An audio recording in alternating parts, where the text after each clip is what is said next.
kutoka katika kile kitabu cha Warumi sura ya 8 mstari wa kwanza. Sasa basi hakuna hukumu ya adhabu juu yao walio katika Kristo Yesu.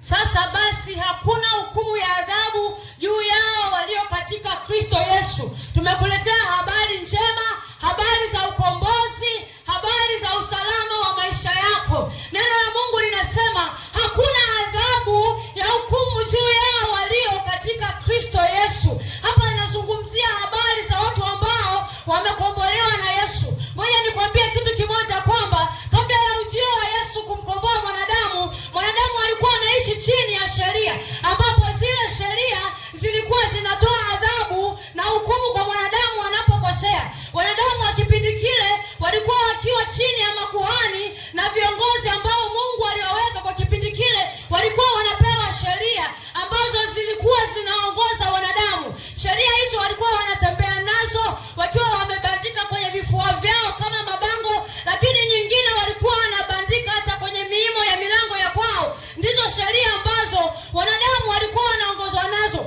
Sheria hizo zilikuwa zinatoa adhabu kwa wanadamu pale wanapokosea. Ilikuwa ni kwamba mwanamke akizini, adhabu ya kwake ni kwamba ni lazima apigwe mawe mpaka afe, na adhabu nyingine zilikuwepo. Biblia inaeleza katika kitabu cha Walawi sura ya 26 ya kwamba Mungu akawaambia kwamba nimewapa hizi sheria, na endapo mkishindwa kuzitii nitaachilia mapigo juu yenu, nitaachilia kifaduro juu yenu. Kwa hiyo ni kwamba kabla ya ujio wa Yesu Kristo mwanadamu alikuwa chini ya sheria, ambapo hizo sheria zilikuwa zinamkandamiza mwanadamu, kwa sababu ilikuwa atakapokosea, atakapoenda kinyume na hizo sheria, ilibidi ni lazima adhabu kali za sheria ya dhambi ambayo inatawala kwenye huu ulimwengu. Lakini ipo sheria ya roho wa uzima. Hii ni sheria ambayo inamweka mtu huru. Haleluya! Sheria ambayo inamweka mtu huru na dhambi. Hii ni sheria ambayo inamfanya mtu kufurahia maisha yake ya ulimwengu. Hii ni sheria ambayo inamweka mtu karibu na Mungu. Unaishi duniani lakini bado unamfurahia Mungu. Ni sheria ambayo inakupa uzima unapokuwa hapa duniani, na si tu hapa duniani, hata baada ya maisha duniani. Sheria ya roho wa uzima inakupa uzima. Tunakukaribisha jioni ya leo, unaposikia sauti hii, ipokee sheria ya roho wa uzima ili uwe na uzima wa milele. Achana na sheria ya dhambi na mauti. Achana na sheria ya dhambi na mauti. Ana njia ni moja, na ndiye tunayemtangaza jioni ya leo, na ndiye tunayemhubiri jioni ya leo. Utapomkubali huyo, anakubadilisha, anakutoa kwenye ile sheria ya dhambi na mauti, anakutoa kwenye hivyo vifungo ambavyo unatamani kuachana navyo, unashindwa. Anakutoa kwenye huo ulevi ambao unatamani kuacha lakini unashindwa. Ukipokea sheria ya roho na uzima, unakuwa na uzima, unakuwa huru, unakuwa na amani, unakuwa na afya. Hauwi tena chini ya vifungo vya dhambi. Mstari wa 3. Maana yale yasiyowezekana kwa sheria, kwa vile ilivyokuwa dhaifu kwa sababu ya mwili, Mungu kwa kumtuma mwanae mwenyewe katika mfano wa mwili ulio wa dhambi, na kwa sababu ya dhambi alihukumu dhambi katika mwili. Amen. Ninampenda sana huyu Mungu.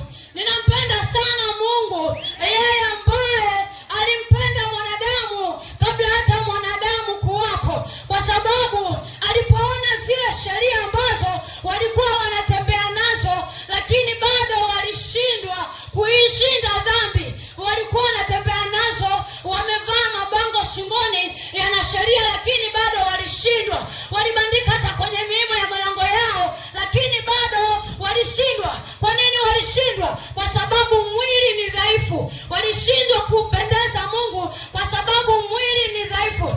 Lakini ashukuriwe Mungu aliyemtoa Yesu Kristo afanyike ukombozi kwa ajili ya maisha yetu. Atukuzwe Mungu ambaye alimtoa Yesu Kristo ili afanyike ukombozi kwa ajili ya maisha yetu. Ana ndiye huyo tunayemtangaza jioni ya leo. Ana ndiye huyo ambaye tumeleta habari zake jioni ya leo. Akibasikia neno la Mungu jioni ya leo, asikia neno la Mungu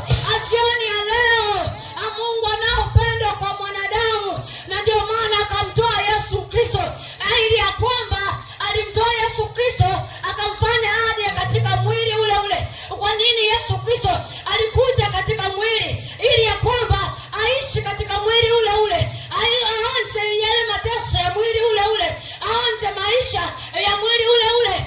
Lakini Yesu alishinda kwa mwili ule ule ambao ni dhaifu. Yesu akaishi utakatifu hata akashinda, na kwa sababu yeye alishinda, anakupa na wewe kushinda, kwa sababu Yesu alishinda dhambi akiwa katika mwili ule ule. Yesu alishinda dhambi. Anakuambia mwanadamu, hautakuwa na cha kujitetea ya kwamba ulishindwa kushinda dhambi, kwa sababu Yesu aliishi katika mwili huu ambao hata wewe unao, lakini alishinda dhambi. Haleluya, amen. Yesu asifiwe, amen. Yesu asifiwe, amen. Haleluya. Sasa ngoja nitakuletea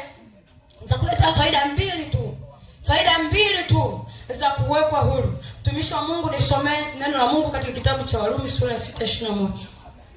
Neno la Bwana linasema, ni faida gani basi mliopata siku zile kwa mambo hayo mnayotayarikia sasa? Kwa maana mwisho wa mambo hayo ni mauti. Lakini sasa mkiisha kuwekwa huru na kuwa mbali na dhambi na kufanywa watumwa wa Mungu, mnayo faida yenu ndiyo kutakaswa, na mwisho wake ni uzima wa milele. Amen. Haleluya. Bwana Yesu asifiwe.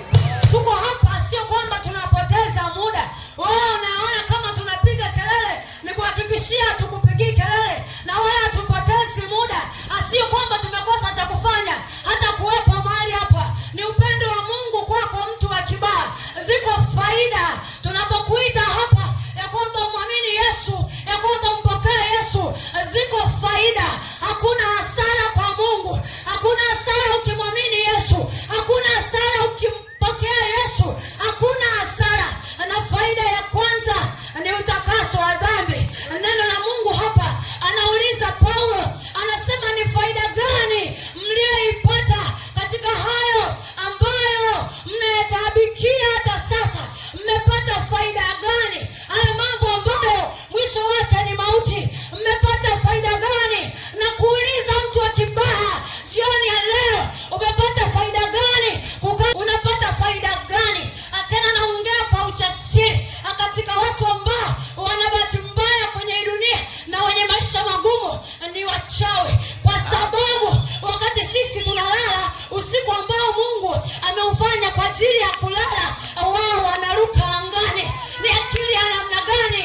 Tena bora ungekuwa unaruka kwa ndege eti kwenye ungo. Ni maisha ya tabu, ni maisha magumu. Utaendelea kukaa lini? Na kuuliza, utaendelea kuishi hapo hata lini? Utaendelea kuruka na nyungu hata lini? Ni faida gani ambayo unaipata? Ni faida gani unaipata kwa kula nyama za watu, wakati wenzako tunakula kuku kuimarisha afya, wanakula nyama za watu? Ni faida gani unaipata? Ani hasara. Ninakuita jioni ya leo, wakati wenzako tunakunywa soda na juisi, unakunywa damu za watu. Ni akili ya namna gani hiyo? Sauti ya Mungu inakuita leo, tunakuita jioni ya leo. Utapata faida gani kuendelea kula nyama za watu, kuendelea kutesa watu, wakati mwisho wake ni mauti? Unapata faida gani? Unapata faida gani? Wewe mzinzi, ni nini faida unayoipata? Unapata faida gani? Mwisho wake ni mauti. Unapata faida gani? Mwizi, unapata faida gani? Mwasherati, mganga, unapata faida gani? Hakuna faida kwa mambo ya dunia. Hakuna faida kwa namna hiyo. Huruma za Yesu hazina majuto. Msamaha wa Yesu hauna majuto. Yesu akikusamehe, anakusamehe kabisa. Yesu akikusamehe, anafuta kabisa. Anasema katika Zaburi, kama vile ilivyo mbali mashariki na magharibi, ndivyo ambavyo Mungu amemtenga mwanadamu na dhambi. Mungu akikusamehe, akumbuki tena. Yesu akumbuke. Akikutakasa, akumbuke tena. Hata sisi unaotuona tumesimama leo, tumependeza, tunang'aa, tunanawiri, ni Yesu ametusafisha. Alitutoa matopeni hapo